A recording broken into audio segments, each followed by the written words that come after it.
Okay, first of all, thank you so much for coming and delighting us with your presence. I have a question about, you were speaking about how Britain is unable to act, but is also frustrated and committed to resolving the Palestinian issue. And you also mentioned that you should hold Israel accountable to international standards and international law. Then what's your view on what happened in Israel to the Palestinians, and do you hold them accountable to the Geneva Conventions as doing what they did, being crimes of humanity and such? Well, everybody should abide by international law and by the standards of all the standards that have been set.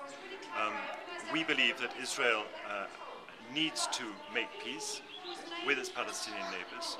We believe that can happen to the great benefit of Israel, and will provide Israel with the security it's always longed to have.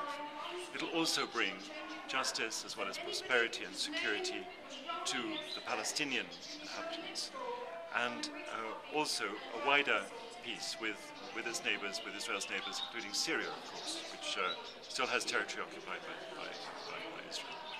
These are the goals we have, the goals of a peaceful region where all the communities and states can live in peace. We, of course, firmly support the creation of a Palestinian state. We have done for some time. We're working very hard to achieve that. We don't believe that we should be looking back endlessly to the past and recriminations. Of course, if crimes have been committed, they should be judged. But we're very much looking to the future, trying to change the mindset which has so much resulted in conflict and wars and misunderstandings and images of hostility and enmity. I genuinely believe in the hearts of the great majority of people concerned here, there is a longing for peace, there is a respect for all humanity and respect for all people's rights. We, as it were, political leaders, political leaders of Britain, but all the other major states involved in trying to help resolve this conflict, need to set a lead, and we need to set a timetable, and we need to set a framework in which we can actually realize these goals of peace, because it's no good talking and at the same time finding that actions on the ground are consistently pushing back the prospects of peace. So we want to reverse those actions. We want to start a positive movement towards understanding, towards negotiation and real peace. And I think this is the benefit of absolutely everybody. It's great that you're calling for justice to prevail and for that to be called for.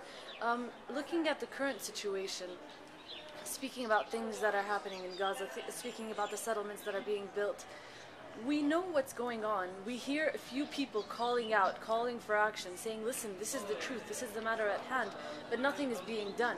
So in your effort for sort of a re-energized, revitalized stance in this situation, then what do you recommend we use for pressure? Because what we see are scattered voices that aren't being combined into one strong voice that can actually implement change. I think you'll find that those voices are now coming together, and that there's going to be a much stronger lead from the Western powers, and particularly the United States, in the search for peace. And not just the search for peace, but actually delivery of peace. I think the voices, you say they're scattered, but they are the majority.